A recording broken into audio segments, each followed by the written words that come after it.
Bonjour à tous. Donc, effectivement, je m'appelle Vincent Caillez et je suis climatologue. Alors, il se trouve que je travaille effectivement dans les locaux de la Chambre d'agriculture de la Creuse, mais ça fait quelques années que j'ai étendu mon activité à des espaces, on va dire, un peu plus larges. Et je vous en parlerai au cours de l'intervention. Précédemment, j'étais en poste à Météo France. Mon activité professionnelle pour laquelle je suis rémunéré, c'est du développement agricole, c'est-à-dire de la recherche appliquée, adaptation des pratiques culturelles au changement climatique.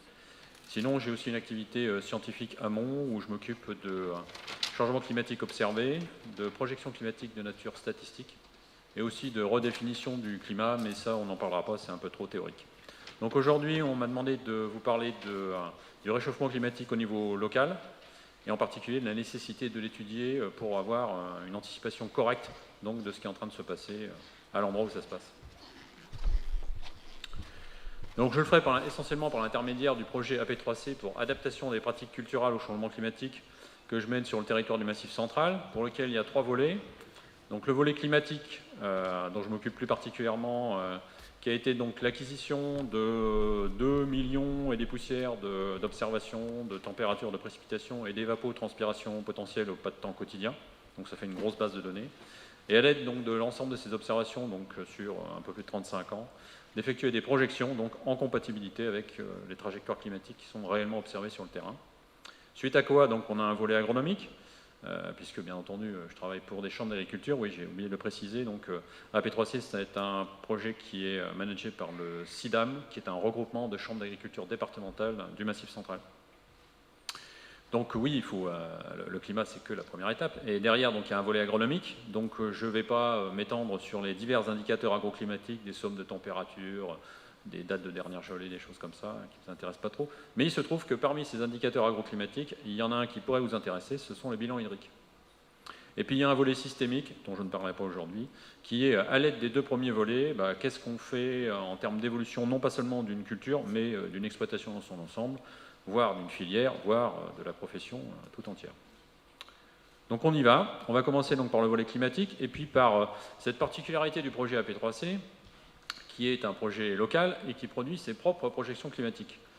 D'où une question qu'on se pose immédiatement, est-ce que c'est sérieux ? Étant donné que le changement climatique, c'est un phénomène global, à quoi ça peut bien servir de l'étudier de manière locale ? Mais il se trouve que c'est très sérieux, tout simplement parce que les modèles habituels, physiques du climat, tels ceux qui sont utilisés dans les rapports du GIEC, bien entendu, enfin, entre autres, ils ne sont pas conçus pour représenter ce qui est en train de se passer. Ça peut sembler surprenant, mais je le détaillerai donc derrière. Et voilà, justement, donc derrière, j'apporte donc des éléments qui montrent que c'est pas conçu. Alors, non pas que c'est pas conçu. Alors, certes, au départ, c'est pas conçu pour représenter la trajectoire climatique réelle, mais ça aurait pu être bon par hasard. Non, hélas, c'est pas bon. Donc, voilà donc les exemples de divergence de trajectoire entre ce qui est observé et ce qui est simulé. Par exemple, en température, donc là, ce sont des évolutions de température moyenne, les températures de l'après-midi, mais en moyenne annuelle, et les moyennes saisonnières, donc 5 colonnes. Ce que vous voyez en vertical, ce n'est pas des températures, c'est des évolutions de température, donc en degrés par siècle, ou si vous préférez, en dixièmes de degrés par décennie. C'est sur le plateau de Millevaches, en Creuse, à la Courtine. Les points rouges, ce sont les observations, les tendances réellement observées, donc en ce point. Et les petits traits bleus, ce sont les évolutions de température telles qu'elles sont simulées par un panel de modèles que vous pouvez trouver sur un site, par exemple, le site DRIAS, les futurs du climat. Et en l'occurrence, ce sont les 5 simulations françaises principales de ce site. Il n'y a pas besoin d'être un expert en statistique pour se rendre compte qu'il y a une grosse divergence entre ce qui est simulé et ce qui est observé. Pas sur toutes les saisons, mais nous, en agriculture, on est particulièrement sensible à ce qui se passe au printemps. Au printemps, le changement climatique en température va 3 à 4 fois plus vite en observation qu'en simulation. Et si vous retenez aussi, on peut regarder aussi la valeur annuelle. Si vous voulez retenir qu'une seule chose, on va dire uniquement en moyenne annuelle, le changement climatique observé, il va environ 2 fois plus vite que le changement climatique simulé. Alors ça, c'est une difficulté importante, c'est sur les températures. Mais hélas, il n'y a pas que ce paramètre-là qui pose problème. Et donc, je vous ai concocté un autre exemple, enfin 2 exemples même sur les précipitations. Donc là, j'ai choisi un peu plus loin, donc dans le bassin versant, c'est en Haute-Loire, à Fontanes. Donc c'est du cumul donc saisonnier et annuel de précipitations. Donc à chaque fois, c'est la même chose, hein. La première colonne, c'est l'hiver, ensuite le printemps, ensuite l'été, ensuite l'automne, et le rappel annuel au bout. Là, au lieu d'avoir des degrés par siècle, bah, vous avez des millimètres par siècle. Même principe, mais un petit peu plus compliqué, c'est pour ça que j'ai commencé par les températures. Donc les points rouges, c'est toujours les observations. Les petits traits bleus, c'est toujours ce qui est simulé. Et les points verts, c'est l'observation, mais qui tient compte quand même de ce qui est en train d'évoluer à l'intérieur des précipitations. Voilà, parce que ce n'est pas tout à fait linéaire sur les précipitations. Pour faire simple, pour que ça soit compatible, il faudrait que le point rouge et le point vert soient à l'intérieur des simulations, comme c'est le cas ici. Voilà. Et comme c'est le cas également en automne. Donc en moyenne annuelle et en automne, ok, c'est compatible en termes d'évolution de précipitation. Par contre, il y a 3 saisons pour lesquelles ça ne va pas, et même ça ne va pas du tout. On va regarder d'abord l'été. Alors l'été, la majorité des modèles, et c'est un discours qui est même dans la sphère publique, hein, ça vous dit, en été, les précipitations vont diminuer. Oui, effectivement, dans le climat des modèles, les précipitations vont diminuer. Dans la réalité, les précipitations estivales sont en train d'augmenter.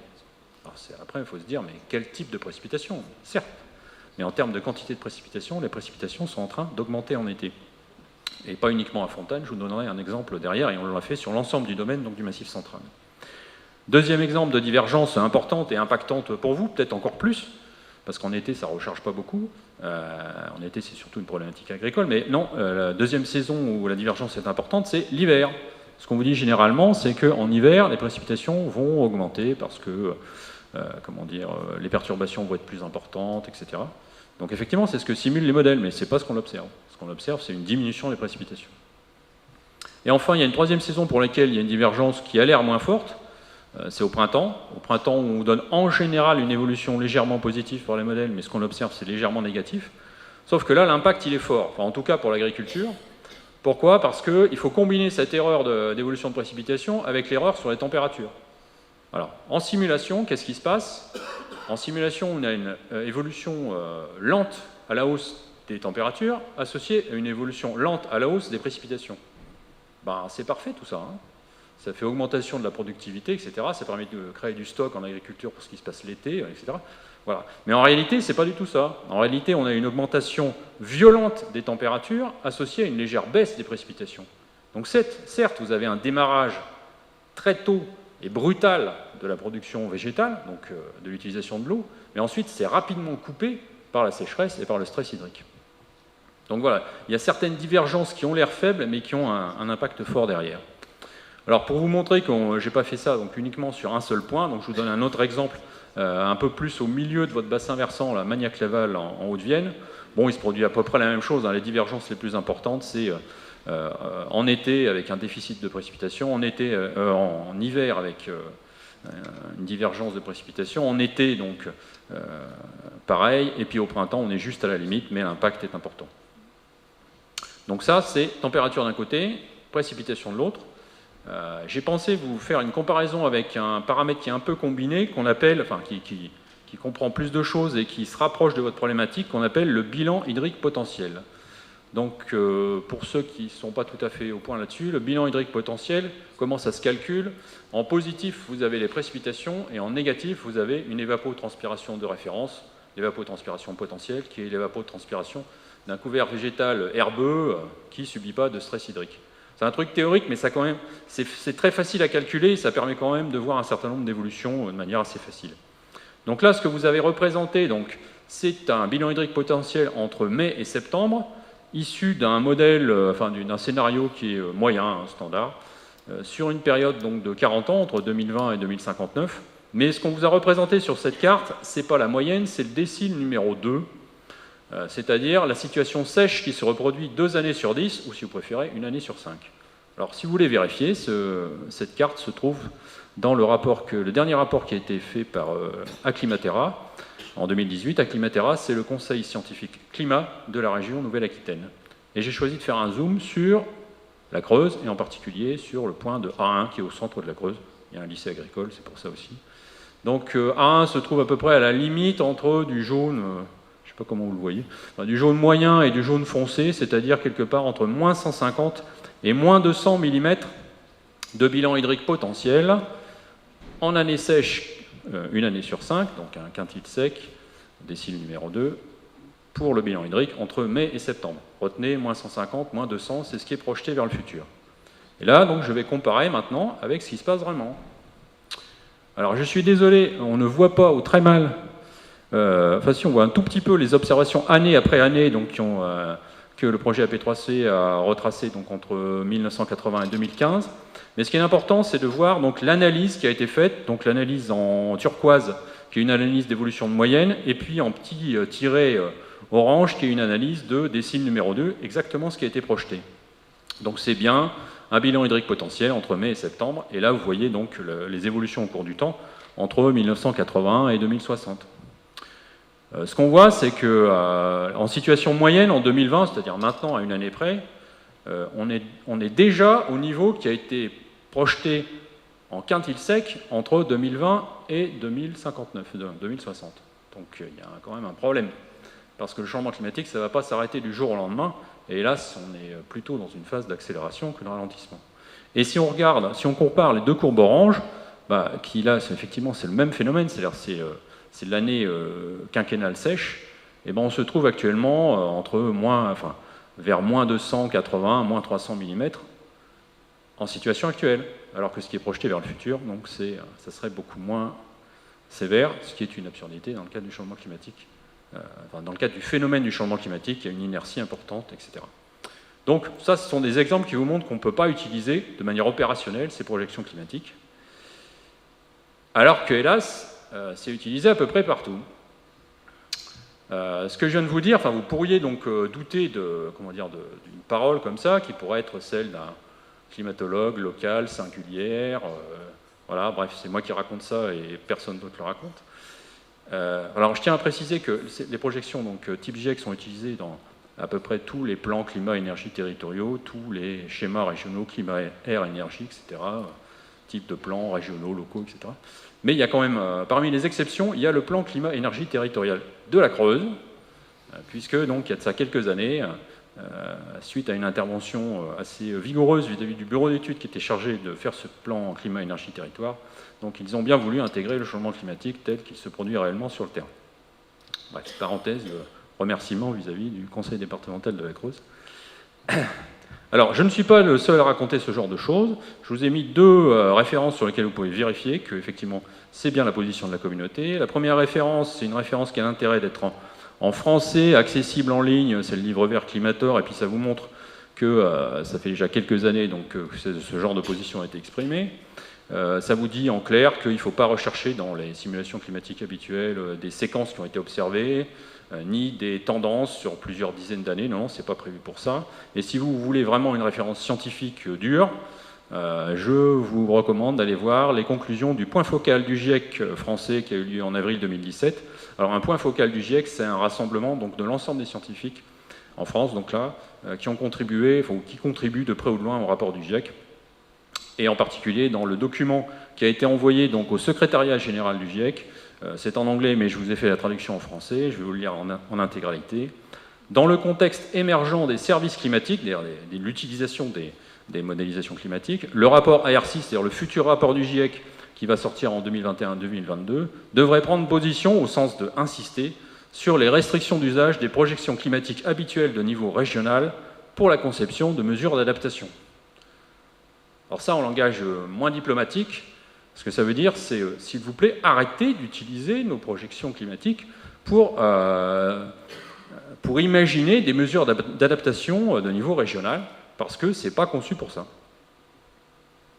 Donc voilà, il s'agit de la position de la communauté, ce n'est pas une position singulière, mais hélas, cette position, elle arrive difficilement vers les décideurs publics et vers les gens qui sont chargés de mettre en musique opérationnellement donc les politiques d'adaptation. Je tenais à faire un point spécifique là-dessus. Donc là, ce que je viens de vous expliquer, c'est voilà ce qu'il ne faut pas utiliser. Ce qu'on utilise, hélas, à peu près partout. Oui, mais est-ce qu'on peut utiliser quelque chose alors ? On a de la chance, oui, on peut utiliser quelque chose. Et je précise que c'est un hasard, et j'assume que c'est un hasard. Alors c'est quoi ce hasard ? Donc là, ce que je vous ai représenté, c'est une évolution, donc des évolutions de température analysées sur le passé et projetées vers le futur. Alors ça, c'est une moyenne mondiale. Et puis c'est relatif à une période, enfin c'est en anomalie, mais peu importe. Les évolutions sont c'est pour mieux voir donc les évolutions par rapport à un moment où on a dit bah, ça vaut 0, c'est la référence. Donc sur le passé en gris ou en noir, donc c'est l'analyse du climat tel qu'il s'est déroulé, et vers le futur, donc ce sont des projections climatiques. Et la couleur, ça va du bleu pour le plus vertueux au rouge pour le moins vertueux, scénario qu'on est en train de suivre effectivement désormais. Enfin, encore actuellement, on est en augmentation maximale, on est au niveau du maximum que le GIEC envisage. Voilà. Et ce qu'on peut remarquer sur ce graphique, c'est que, enfin, on peut remarquer deux choses. Premièrement, toutes les courbes, quelle que soit leur couleur, sont entremêlées pendant une bonne trentaine d'années. C'est-à-dire qu'il y a du orange en bas, qui est fortement émetteur, et il y a du bleu en haut, qui est faiblement émetteur. Ça, c'est une illustration de l'inertie du changement climatique. C'est-à-dire que même si on se décide demain, ou aujourd'hui, à émettre 0 CO2 dans l'atmosphère, bah, la trajectoire pour les 30 prochaines années, elle est déjà enclenchée. On ne pourra pas la bouger significativement. C'est seulement au-delà, donc à partir de plus 40 ou plus 50 ans, que effectivement les scénarios faiblement émetteurs sont en phase de ralentissement par rapport à ce qu'on a observé, et les scénarios fortement émetteurs sont en accélération. On ne peut pas savoir, personne ne peut savoir quelle est la trajectoire qui va être effectivement suivie vers le futur. Ça, effectivement, c'est inconnu. Même si elle est déjà écrite d'une certaine manière, puisqu'on ne peut pas l'influencer avec nos émissions de gaz à effet de serre, mais on ne peut pas la connaître. Mais il se trouve qu'on peut raisonner en termes d'enveloppe. Et nous, ce qu'on a choisi de faire dans le projet AP3C, parce que c'est suffisamment radical comme ça, c'est de choisir l'enveloppe basse, c'est-à-dire le minimum, on va dire, des projections vers le futur. Et il se trouve que, par hasard, je dis bien par hasard, cette enveloppe basse, ça correspond à la poursuite de la tendance analysée. Donc voilà ce que je vais vous présenter juste après. Ce sont des évolutions minimales raisonnables du futur climatique, mais compatibles avec le changement climatique tel qu'il est réellement observé, ce qui n'est pas le cas donc, dans les autres modèles. C'est parti. Donc, ce que je vais vous présenter, donc, ce sont des résultats d'évolution de température, de précipitation et de bilan hydrique potentiel entre les échéances 2000 et 2050 pour bien vous signifier que c'est quelque chose qui est en train de se produire. Ce n'est pas juste une projection. Non, non, non, on utilise bien ce qui est en train de se produire. Et puis après, je vous parlerai donc du bilan hydrique réel. Je vous rappellerai brièvement comment on calcule ce bidule, parce que c'est un peu plus compliqué. Et je vous montrerai donc deux types de résultats associés à ce bilan hydrique réel. Alors on y va pour les évolutions climatiques annuelles et saisonnières. On va commencer par les températures, parce que c'est le plus simple en général. Ça prête le moins à conséquence finalement pour votre secteur. Donc là, à chaque fois, ça sera pareil. Ça sera d'abord annuel et puis ensuite saison par saison. Donc là, en évolution annuelle en 50 ans, entre 1,8 et 2 degrés. Si vous préférez, ça fait 4 degrés par siècle ou 4 dixièmes de degrés par décennie. Et c'est à peu près uniforme donc, sur le Massif central. Ça, c'est ce qui est observé et c'est compatible donc, vers le futur avec ce qui est réellement observé. Saison par saison, donc le printemps, à gauche. Le printemps, c'est la saison où en moyenne sur le Massif central, l'évolution de température est la plus rapide. Mais souvenez-vous de ce que je vous avais montré sur la courtine. Voilà, c'est la saison sur laquelle ça évolue le plus vite. Il y a une cohérence avec l'évolution des précipitations. Par contre, en été, on voit apparaître quelque chose qui est assez surprenant là. Sur l'amont, c'est sur l'amont de votre bassin versant, c'est-à-dire du côté de la Haute-Loire, là. On a une zone où l'évolution de température, elle est très faible, et même ponctuellement, elle peut être légèrement négative, alors que ça aussi, c'est contraire à ce qu'on vous raconte partout. On vous dit en été, c'est là où les températures vont évoluer le plus vite. Eh bien, pas partout. Et justement, sur le territoire qui vous intéresse, non, il y a des zones où ça évolue très peu. Mais il se trouve que pour bien comprendre cette évolution, il faut la mettre en cohérence avec celle des précipitations, donc je vous en parlerai au moment où je vous montrerai donc, celle des précipitations. L'automne, sur votre gauche, donc il ne se passe rien de particulier, et puis à la limite on aurait pu prendre les modèles classiques, puisqu'en automne, que ce soit en température ou en précipitation, finalement ils sont bons par hasard. Donc évolution de 1 degré à 1,5 degré. Par contre en hiver, à nouveau, chose surprenante, alors qu'on vous dit partout qu'en hiver c'est là où les températures évoluent le moins vite, eh bien non, à peu près au même endroit que l'été ça évolue presque pas, là en hiver, vous avez à peu près la même zone où ça évolue très rapidement, 3 degrés en 50 ans, ça fait 6 degrés par siècle, ou 6 dixièmes de degré par décennie. Mais il se trouve que là, l'explication, elle est purement thermique, donc je vais vous la donner tout de suite. Et je peux vous la donner parce que ça a été analysé sur l'Europe de l'Est par les modèles physiques du climat à une échelle relativement grande, et il s'agit de la disparition assez rapide de la couche neigeuse hivernale. Donc vous remplacez le blanc de la neige par le vert de l'herbe ou le marron du sol, Et ça fait que ça se réchauffe. Et ça désagrège encore plus vite la couche de neige, etc. Donc voilà pourquoi on est en pleine tendance, en forte tendance donc, de température à la hausse en hiver sur ce genre de zone. Et on en a un effet léger donc, sur le plateau de Mille-Vaches en Creuse. Voilà. Donc ça, c'était la température. Maintenant, je passe aux précipitations. Donc en millimètres en 50 ans, donc entre 2000 et 2050, donc entre moins 90 et plus 50 mm. Mais quand on parle de précipitation, là, il faut impérativement mettre à chaque fois l'incertitude statistique associée. Autant sur les températures, maintenant, le signal est tellement clair que si on ne parle pas d'incertitude, c'est pas grave. Autant en précipitation, oui, même en description de ce qui se passe, il faut quand même mettre de l'incertitude statistique. L'incertitude statistique est de plus ou moins 75 mm. Donc en fait, il ne se passe rien sur la zone, sauf quelque chose qui sort de votre zone d'intérêt, là, ce qui est le bassin de Brive et puis le Lot, là, on est en évolution négative de précipitation, et puis si on va sur le sud-ouest, après, c'est encore plus fort. Mais on peut considérer que sur une bonne partie du Massif central, l'évolution du cumul annuel de précipitation, elle est négligeable. Et c'est une chance, il faut en profiter. Par contre, de manière saisonnière, là, c'est pas la même chose. Le printemps, en cohérence avec l'évolution rapide des températures, vous avez une diminution qui est sensible. C'est la saison sur laquelle la diminution des précipitations est le plus sensible. Donc entre moins 25 et moins 75. Mais bon, les fortes diminutions de précipitations au printemps, c'est en dehors de votre zone, c'est sur le sud, du côté de la Lozère, l'Aveyron, etc. Sinon, mais moins 25 mm au printemps, c'est quand même sensible.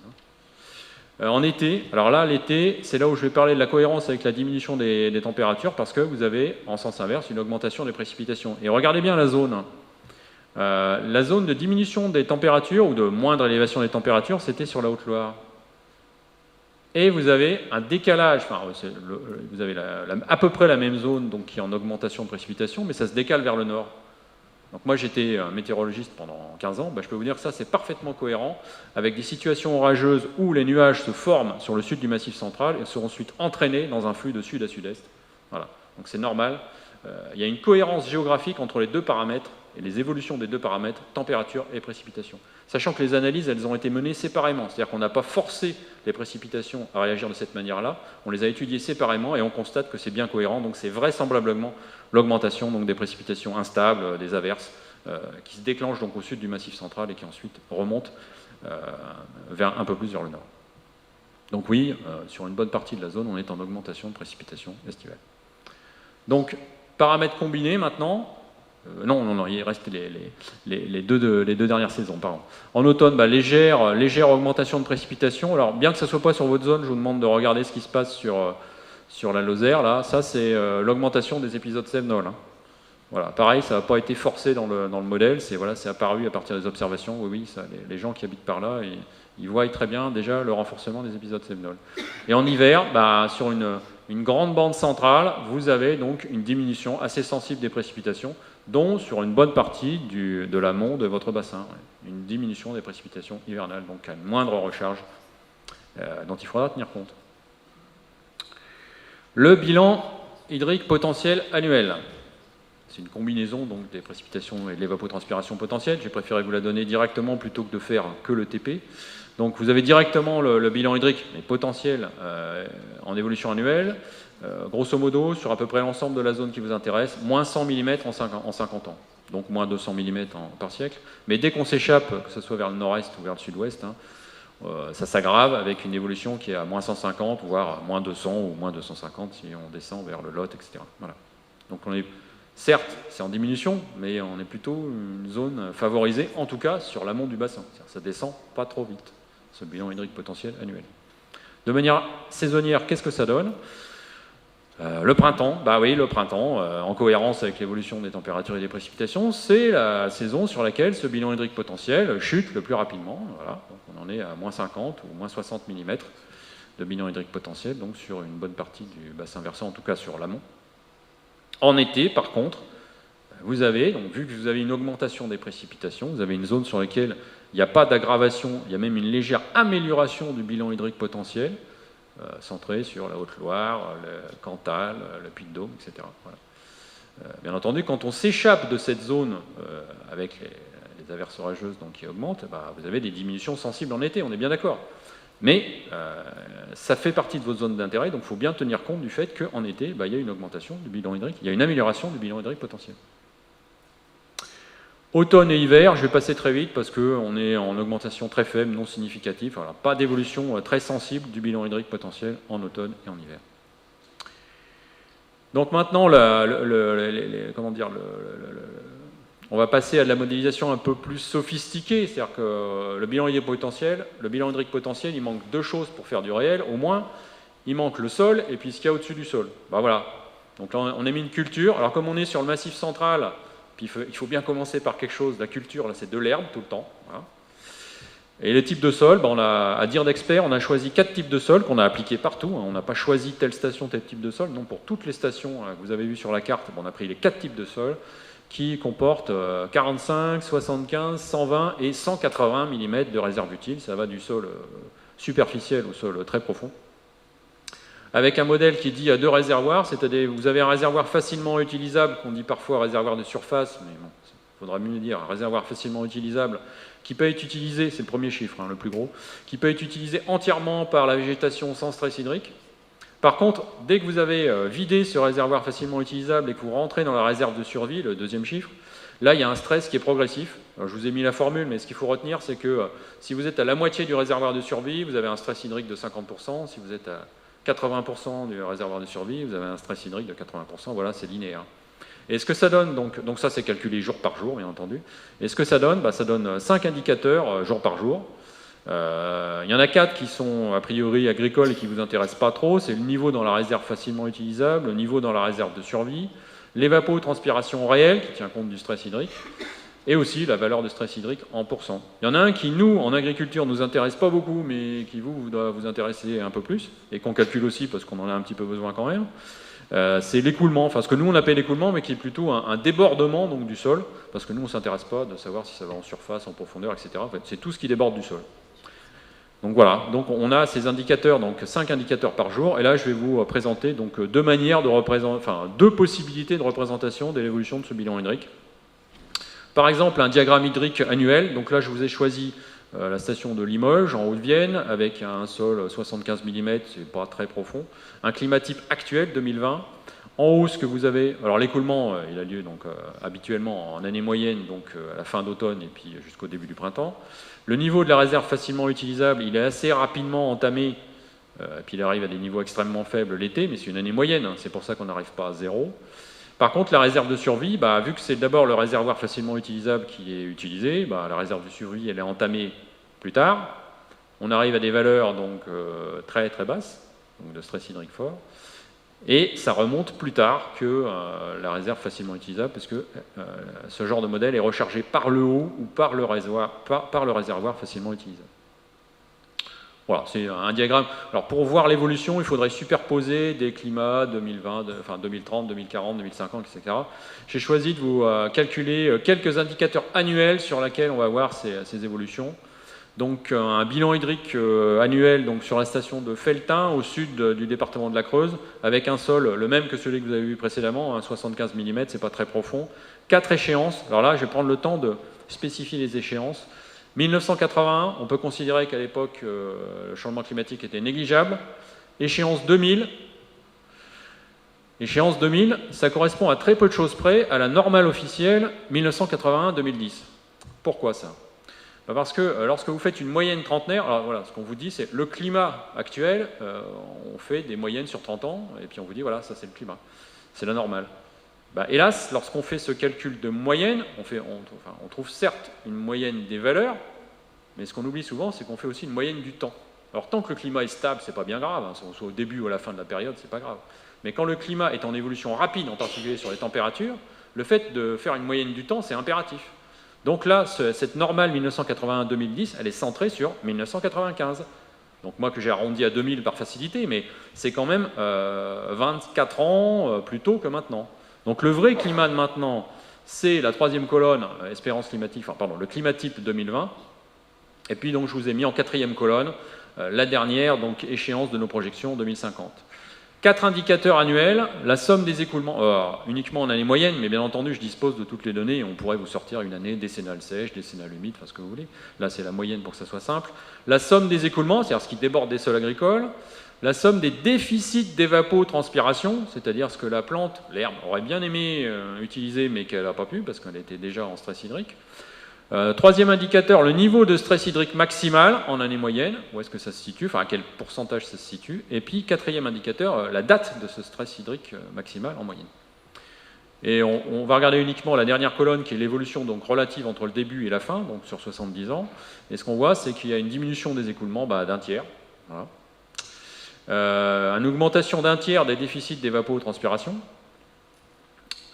Comment est-ce qu'on pourrait utiliser d'ailleurs ces deux lignes? On pourrait les utiliser en disant, admettons qu'à partir de maintenant, on veuille irriguer tout le temps. Ça veut dire que vers 1980, sur les 420 mm de trop, on en aurait pris, je sais pas, à peu près un tiers, un peu plus. Tandis qu'en climat actuel, déjà, c'est plus de la moitié. Et en 2050, on prendrait les trois quarts, quoi.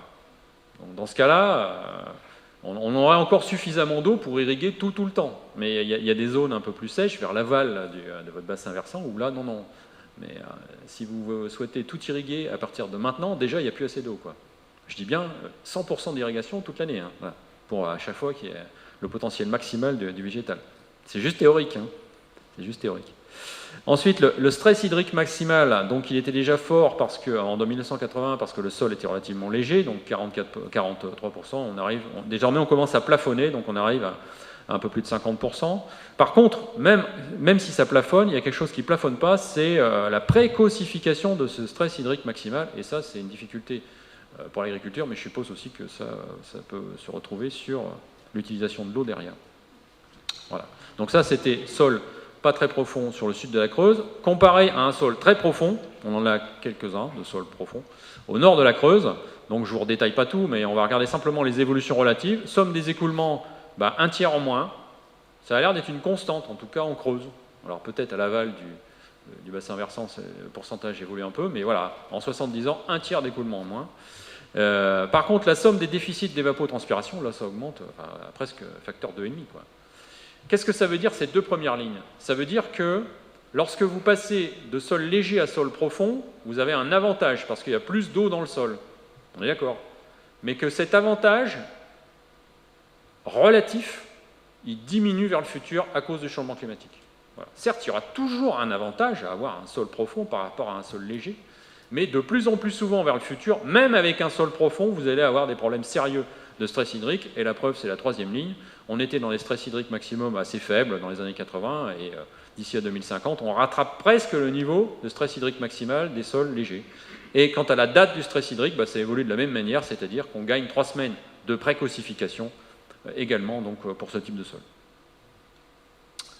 Voilà, donc si vous voulez plus d'informations, déjà je répondrai volontiers à vos questions. La documentation climatique, elle n'a pas été déposée en salle, je crois qu'elle a été donnée dans la plupart de vos sacs. Là. J'en ai encore quelques-uns en réserve dans mon cartable si ça vous intéresse. Plein d'informations sur le site web du projet AP3C. Vous pouvez également me contacter, je vous ai laissé mon adresse mail de la Chambre d'agriculture de la Creuse. Et puis il me reste à vous remercier de votre attention.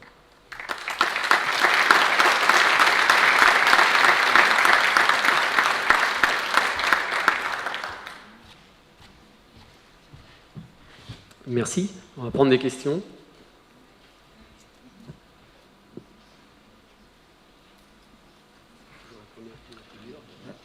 Alors, oui, pour les questions, je vous demanderai de vous présenter puis de vous mettre debout. Merci.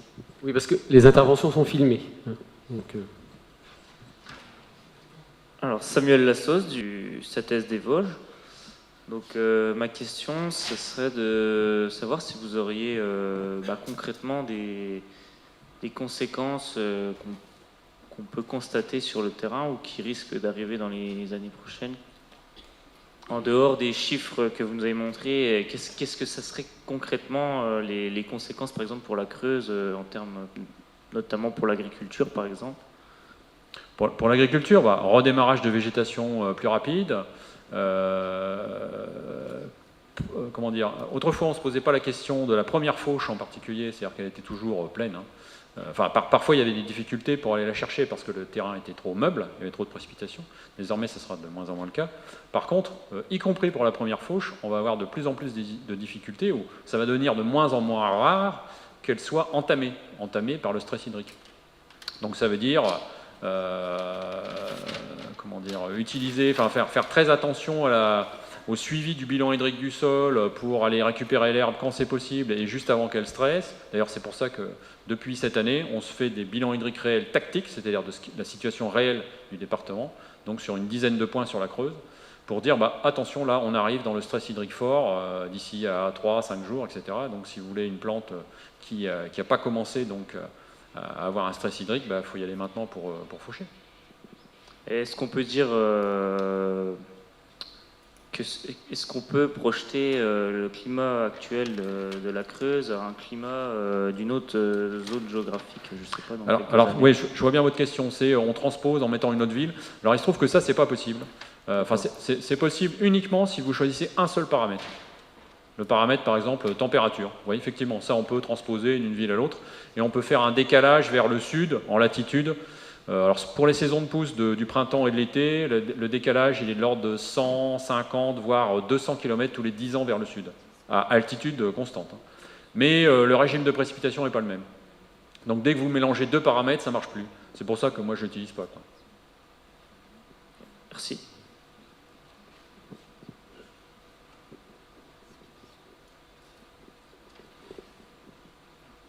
Flavien Lutrat, conseil départemental de la Creuse, donc concerné forcément. Qu'est-ce qui est préconisé au niveau de la Chambre, justement, en termes de pratiques pour l'agriculture dans les années à venir, pour que les agriculteurs s'adaptent justement à cette évolution, en termes d'utilisation des végétaux et derrière l'utilisation de l'eau aussi? À ma connaissance, il n'y a pas de préconisation de la Chambre d'agriculture de la Creuse. Et en ce domaine-là, c'est un domaine qui est, on va dire, à forte connotation politique. Ce sont les élus de la Chambre d'agriculture de la Creuse qui se positionnent. Mais pour l'instant, le projet AP3C n'est pas terminé. On est en train les derniers résultats sont en train d'être sortis cette année. En particulier, le volet systémique, justement, avec évolution des fermes dans leur ensemble, évolution des filières, ça vient juste d'être abordé. Donc, hélas, je ne peux pas répondre à votre question. D'accord. Et vous, en tant que scientifique, vous préconiserez quoi? En tant que scientifique, moi je préconise rien du tout, franchement. Parce que moi, mon travail, c'est d'exprimer voilà ce qui est en train de se passer, aussi bien pour les gens qui veulent des barrages que pour les gens qui n'en veulent pas, quoi. Simplement, si vous voulez construire un barrage, je vous dirais, moi je serais capable de vous dire voilà à quel niveau il va être rempli, avec quelle probabilité. Ouais, vous, c'est juste le fait d'amener factuellement ce qui se passe et après. Exactement. Vu que c'est pas utilisé correctement actuellement. Peut-être que si la science sur le changement climatique tel qu'il se produit réellement était diffusée et que tout le monde avait compris, peut-être que je ferais autre chose. Mais à l'heure actuelle, l'enjeu fort, c'est d'utiliser le changement climatique tel qu'il se produit réellement. Or, c'est presque le cas nulle part. Donc, j'ai suffisamment de travail avec ça pour détailler ce qui est en train de se produire. Merci.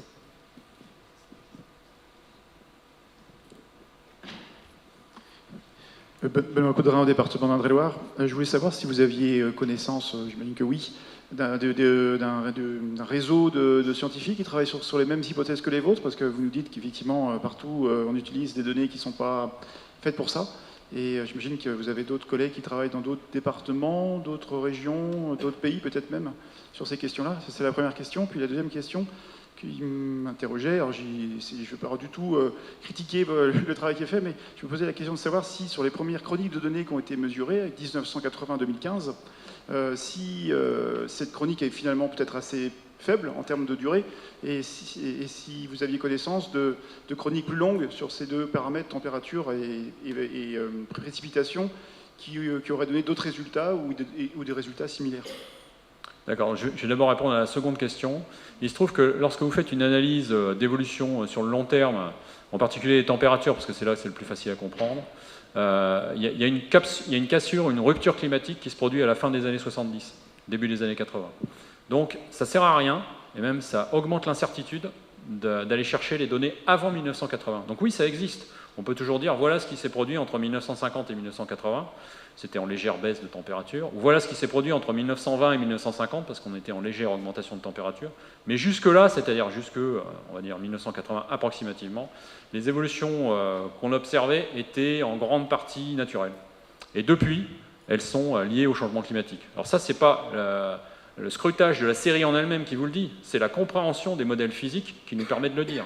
C'est-à-dire que lorsqu'on me dit que je ne fais pas de physique, certes, je ne fais pas de physique explicitement, mais j'utilise les résultats de la modélisation physique.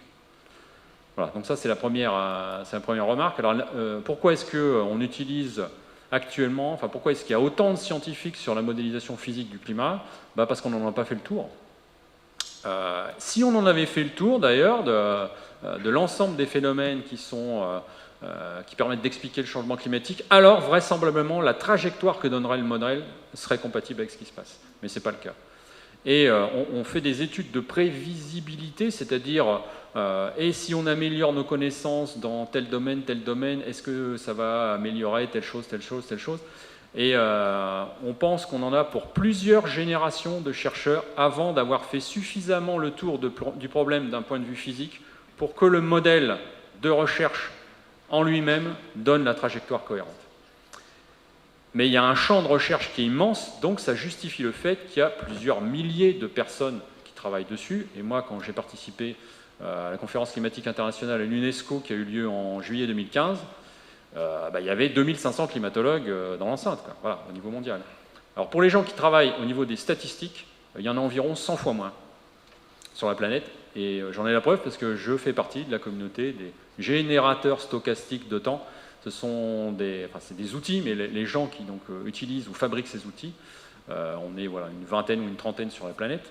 Et parmi ces 20 ou 30 personnes, il y en a une minorité qui travaille sur, il y a une majorité qui travaille sur la météorologie, c'est-à-dire sur la prévision du temps d'un point de vue statistique, et une minorité qui travaille sur le climat. Et dans la plupart du temps, mes confrères qui travaillent sur le climat travaillent sur des spatialisations, enfin bref, pas directement sur de la projection climatique.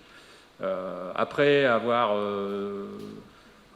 été dans un certain nombre de réunions nationales et internationales sur le sujet, en Europe, je crois qu'il n'y en a qu'un seul qui travaille sur ce genre de méthode. Voilà. Et je n'ai pas entendu parler d'autre chose d'ailleurs. Cyril Gonor, Saint-Mac des Deux-Sèvres. Alors moi, je vais m'attacher plutôt aux cartes que j'ai pu voir. J'ai vu une densification importante des points. Je suppose que c'était des points de mesure essentiellement sur la Creuse par rapport aux autres bassins. Ça m'a interpellé sur le maillage qu'on peut reconnaître nous aussi à travers les différents points qu'on utilise et les données, entre autres. Donc, est-ce que vous pensez que votre maillage est suffisant dans tous les secteurs pour avoir une analyse? Et puis, je voulais avoir votre avis aussi sur la donnée proprement dit. Donc, son acquisition, sa bancarisation, son utilisation. Parce que je pense qu'il y a des parallèles forts avec nos activités. Ok, donc en ce qui concerne, je vais commencer par la deuxième aussi. En ce qui concerne donc la qualité des données, les données ne sont pas utilisées de manière brute, bien évidemment. Parce qu'en particulier sur la température, à la fin des années 1980, ce qui est connu, c'est qu'on est passé des abris bois aux abris plastiques. Donc on s'est pris un demi-degré de plus en moyenne. Bien entendu, les données sont corrigées de ce genre d'effet. Ça s'appelle l'homogénéisation des données. Et il se trouve que cette pratique, l'homogénéisation des données, je fais partie des quelques pionniers qui l'ont mise en place au sein de Météo France à la fin des années 80, début des années 90. Donc je peux vous assurer que, bien entendu, toutes les données qui sont utilisées sont homogénéisées. Sinon, ça peut donner n'importe quoi, effectivement. Et ensuite, pour la densité, je pense que votre remarque, elle est liée au fait qu'on a fait des cartes. Moi, je ne voulais pas faire de cartes. Voilà, c'est ça. Moi, j'aurais dit, écoutez, le projet AP3C, c'est un projet point. Voilà, c'est un projet où on traite de station à station. Et ensuite, c'est aux conseillers des chambres d'agriculture qui vont se trouver sur le terrain de dire, ah bah là, cette parcelle-là, elle se rapproche plus de telle station ou de telle station. Sauf que pour présenter les travaux, si vous mettez que des tableaux de chiffres, il y a des gens qui ne sont pas contents. Donc j'ai fait des cartes qui sont des cartes bricolées complètement, mais qui ne valent pas grand-chose d'un point de vue... Enfin, voilà, ça prétend pas qu'à tel endroit sur la carte, il se passe telle chose, non. Parce que les valeurs sont spécifiées sur les points. Alors, en ce qui concerne la densité du réseau, qui est beaucoup plus forte en Creuse, c'est une raison très simple, c'est que avant le projet AP3C, donc avant 2015, il y a eu un projet initial pionnier en Creuse seulement, et sur laquelle on avait pris la densité maximale possible des stations, sur laquelle effectivement on pouvait commencer à tracer des cartes, parce qu'avec 20 ou 30 points par département, ça commençait à être propre les cartes. Et lorsqu'on est passé au niveau du Massif central, en Creuse, on a exigé de reprendre tout notre réseau, parce qu'on a dit on ne va pas dégrader notre travail. Donc on a conservé notre hyper-densité sur la Creuse, on a de la chance. Et puis ailleurs, on a pris, selon les départements, entre 4 et 8 stations, sachant que ce n'est pas nécessairement des représentatifs de la diversité à l'intérieur du département. C'est aussi représentatif du fait qu'il y a des départements qui ne sont pas impliqués tout de suite dans le projet. Donc ceux qui sont arrivés en deuxième cercle, ils ont moins de points. Voilà. Mais effectivement, le projet AP3C n'est pas cartographique, il est ponctuel. Et ensuite, c'est le travail d'interprétation par rapport à ces points qui sont mesurés et projetés. Donc vous avez une bancarisation nationale, locale, avec des niveaux de validation de vos données différenciés ou c'est... Je ne comprends pas votre question. Je vais faire le parallèle avec nos activités à nous. Ouais. Micro. Alors dans nos activités, effectivement, nous aussi, on bancarise pas mal de données, on en récupère beaucoup sur nos territoires. On se pose toujours la véracité des données qu'on reçoit d'un tel, de tel site, de telle banque de données. Très difficile, bien souvent, d'avoir des données avec des qualifications, je dirais proprement dit, locales ou sur les interventions.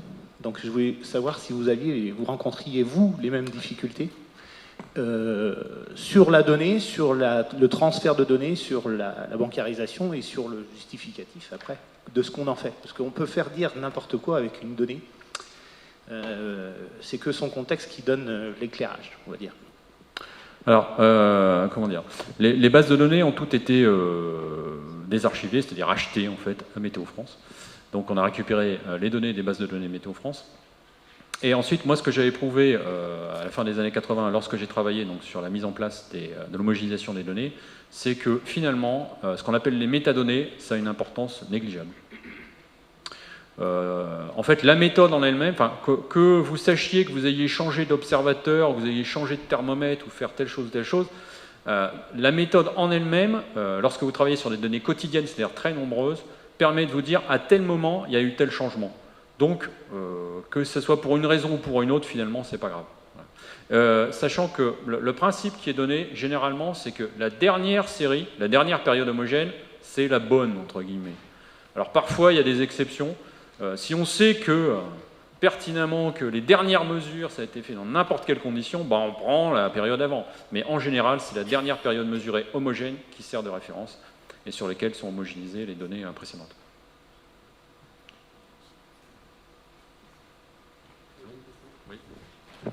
Oui, je voulais vous demander si vous avez des indicateurs par rapport au début de campagne d'irrigation, par exemple, des besoins des cultures. Est-ce que ça a évolué dans le temps? Parce qu'on voyait tout à l'heure, il y a un certain nombre de jours, ça avait décalé par rapport au stress hydrique. Et puis la deuxième partie, c'était savoir si, en termes d'irrigation, notamment sur les grandes cultures, s'il y a besoin de plus d'eau pour maintenir des productions à des niveaux qui étaient il y a quelques années.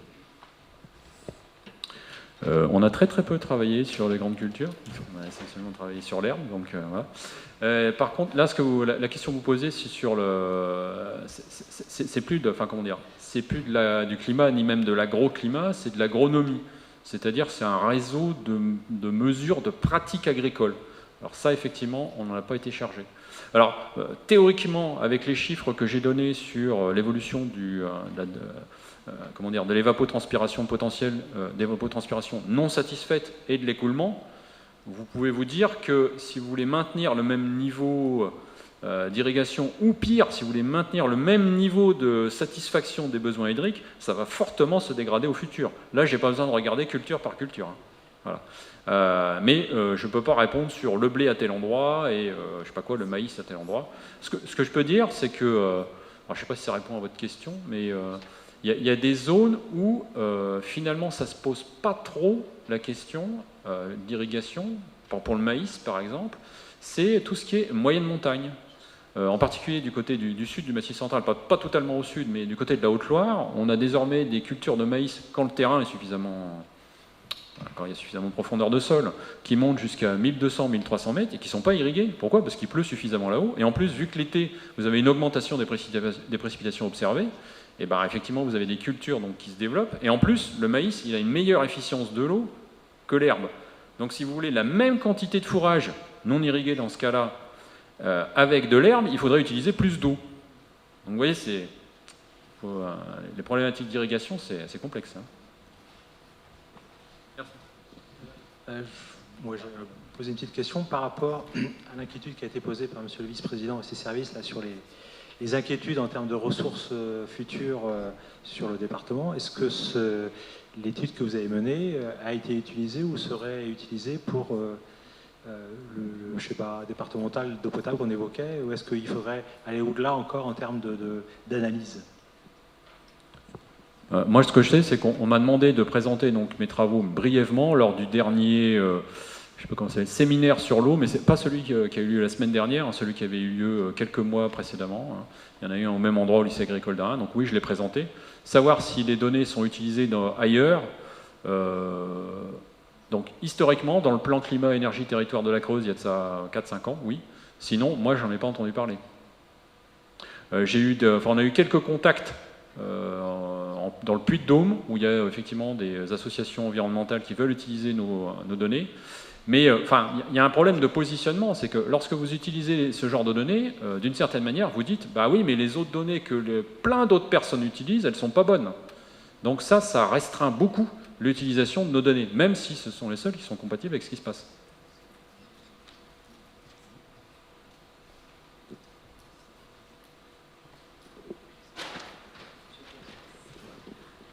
Jean-Marc Warnisson, conseil départemental Finistère. Ouais, donc ce projet-là, en fait, AP3C, c'est uniquement le Massif central. Nulle part en France, il y a des projets similaires qui sont engagés. Si, il y en a un autre projet, le projet AgriAccept, sur l'ensemble de l'arc atlantique, plus la Normandie. Donc il y a Normandie, Bretagne, Pays de la Loire et Nouvelle-Aquitaine qui ont utilisé donc, ce genre de projection. Mais contrairement au projet AP3C, qui est une politique de diffusion assez large de ces données, à ma connaissance, le projet AgriAccept, pour l'instant, n'a produit aucun livrable. Et c'est porté par la Chambre d'agriculture également ou Alors, AgriAccept, ça a été porté par la Chambre d'agriculture régionale de Nouvelle-Aquitaine, mais les données qui ont été projetées sont propriété des chambres régionales, de chacune des 4 chambres régionales. Donc, si les données du projet AgriAccept vous intéressent en Bretagne, vous vous adressez à la Chambre régionale d'agriculture de Bretagne, et vous voyez ce qu'ils vous répondent. Ok, merci.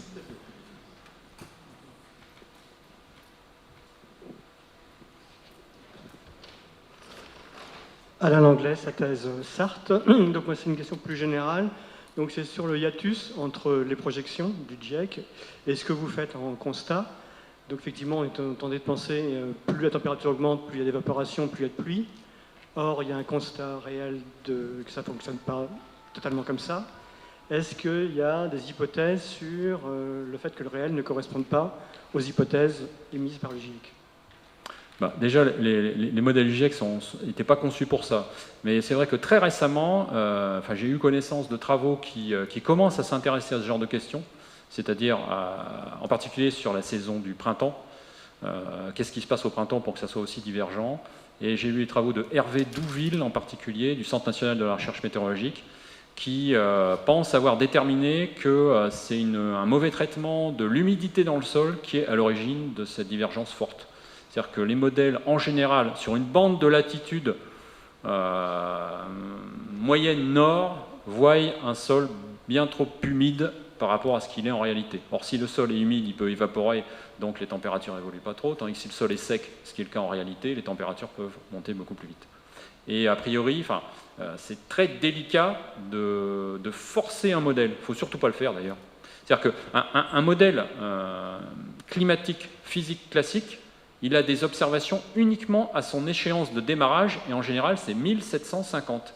Après, il ne faut pas essayer de mettre d'autres observations à l'intérieur, parce que ça fait vibrer le modèle pendant un certain nombre de dizaines d'années. Donc ces modèles ne sont pas recalés par rapport aux trajectoires, non pas parce qu'ils sont nuls, mais parce que ça ne peut pas fonctionner de cette manière-là. La seule chose qu'on peut faire évoluer en continu, c'est la teneur en gaz à effet de serre, parce que la contrainte, elle est molle, si vous voulez. Tandis que si vous forcez des observations, c'est un peu comme si vous mettiez des pics dans un ballon de baudruche, là. Quand vous relâchez les pics, si ça n'a pas explosé, ça vibre longtemps. Ben voilà, c'est l'image.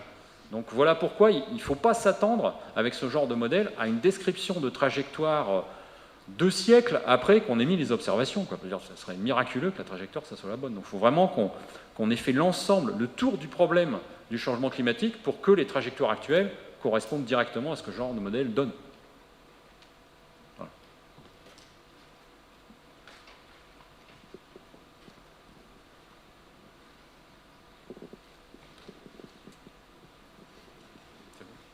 Bien. Est-ce qu'il y a encore quelques questions? Comme j'ai trouvé que l'exposé était très intéressant et suscitait pas mal de questions, donc ça a été apprécié. Merci. Merci, M. Caillez.